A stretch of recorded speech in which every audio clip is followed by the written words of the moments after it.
Таза су барбы? Таза су бар. Таза су бул айылда Свет кандай? свет жакшы. Жолдорчу? Жолубуз эми көрдүңүз. Кызылачак килеби? Кызыл сеңгир айыл. Бул жерде 1000ден ашык окуучу. Да? Бул жерде 3 окуучу.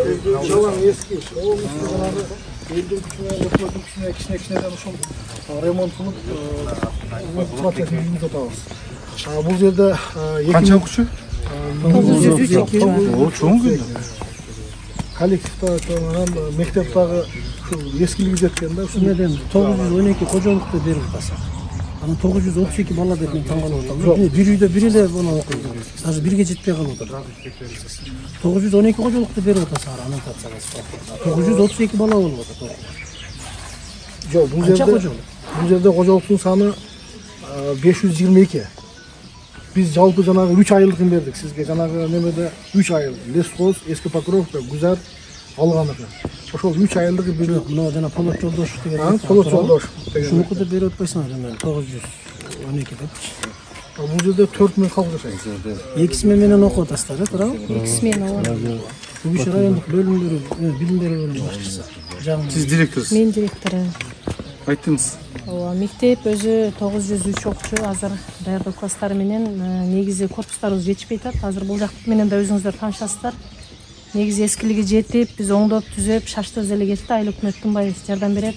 Бирок ошого карабастан азыр ным жыттанып ичи. Мына кайра жааган жамгырдан улам. Ошо акыбалдарын көрөсүздөр. Колдорубуз чирип атат. Фундамент чөккөн. Көрөлүк. Биз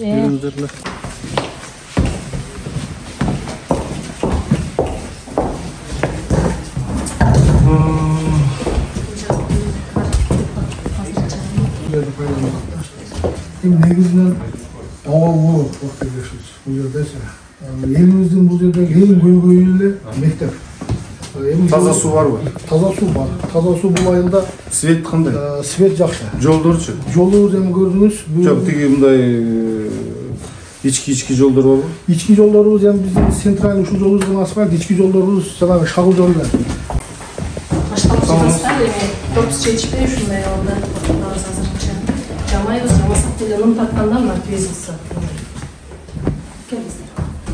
Негизинен эми чоң айыл болгондон кийин бир гана ушул мектеп болгондуктан жылына акча каражатын болот. Элден дагы баягы попечительский советтен акча жыйналат. Эми коллективдин жардамы менен ушул жылга оңдоп түзөп иштеп ушинтип жүрөт. Сиз биринчи класстын мугалимисизби? Айлык кандай болуп калды? Айлыкта проблема жок.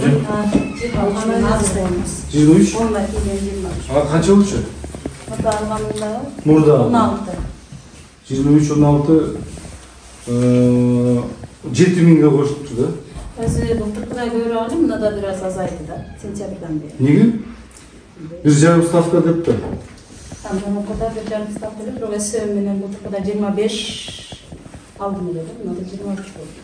Эжеке бир аз эме болуп атат, былтыр эжекенин кошумча сааттары бар болчу, ошол айырмасы бар да. Ошончо айтканда бир ставка менен болгондо айырма. Азыр орточо айлык 125-26 болуп атат.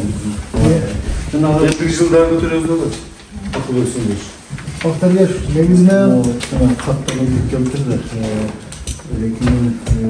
Полот Жолдошов атындагы мектепти карачы.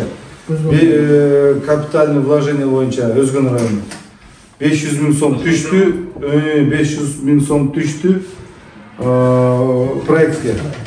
Ошол чынбы жалганбы? Карачы. Атындагы билдиңби? Полот Жолдошов атындагы. Полот Жолдошов атындагы Өзгөн району Кызыл Октябрь айыл өкмөтү. Кызыл Сеңгир айылы. Эгер титулга кирген болсо, анткени титул бүгүн мындай болуп атат да бизде азыр жаңы тартип болду. Билим берүү министри ошол аныктайт, кайда мектеп курулат. Ошол анықтагандан кийин тиги капиталды куруу Минфинге берет. Минфин аны бекитип, капитал курулушка берет. Капитал курулуш андан кийин баштайт ишти. Азыр бир эле эки эле учур бар. Президент жана премьер-министрдин буйругунун негизинде кошумча кошулат. Башкасы эч ким, депутат дагы, вице-премьер дагы, аким, губернатор тигиндемне. Бирөө дагы кошо албайт. Анткени биз мындай деп атабыз да, биз баштадыкпы бул жылы кирпичке ушул мектеп. Анан быйыл 500 миң, кийин 500 миллион, анан 3 миллион, анан 4 миллион деп эле анан кийин 20 жылга кетип атпайбызбы?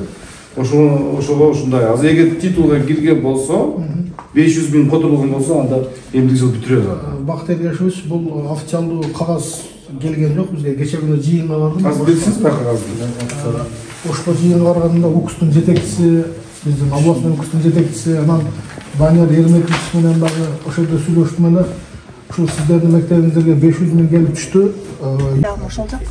Анан бул жакта Балдар жок. Бияқта жок. Кухняда жок. кухня бар.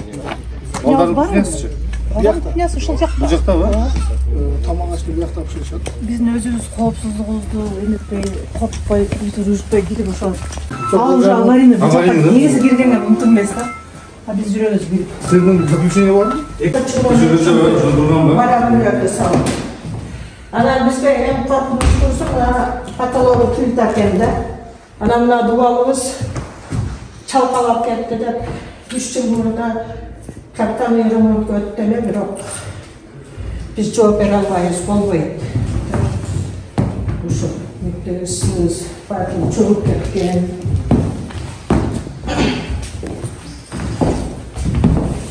Балдарыбыз көбөйдү.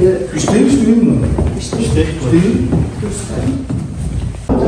Айнектердич, мыналардыч. Жадагысы отунга да жарабай ичи кум болуп эле каланды ушуга. Чирип. Барды чирип. Тигердин дагы барбы? Даркыла. Үчүнчү. Бул кандай? Бирок бул жаккан жок мага. Бая жыба. Төрттөн үч миң.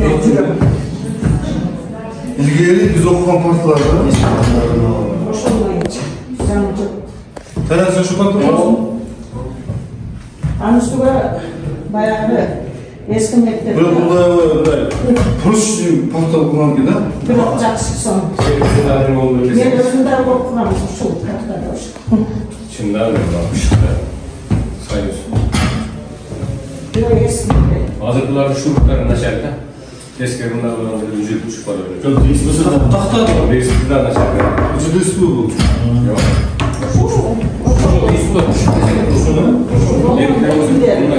Buna var. Çekelerini vurup verir. Azır bunlar. Ayla çok. Ayla çok sınavdan arkalarını unutup koltuğa sokup canlı koyuyoruz.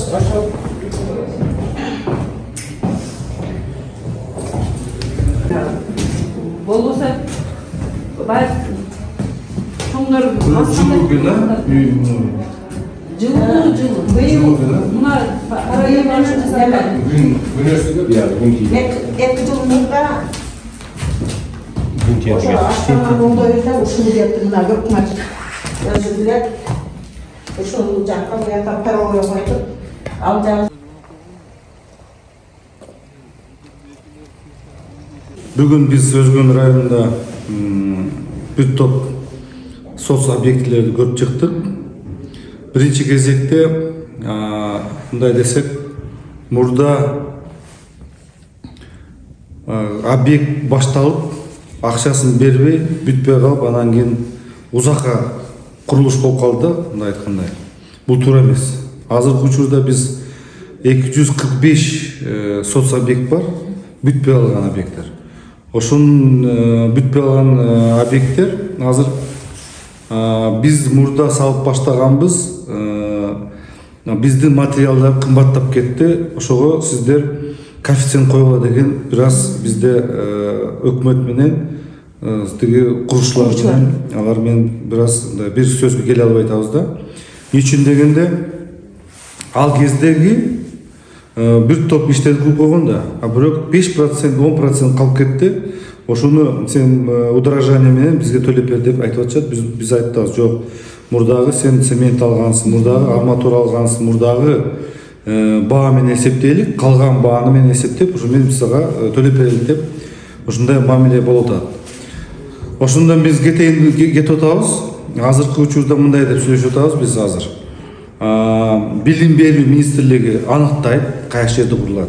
өкмөт башчысы президент менен өкмөт башчысы бекитет, ошол объектилер анан кийин берилет.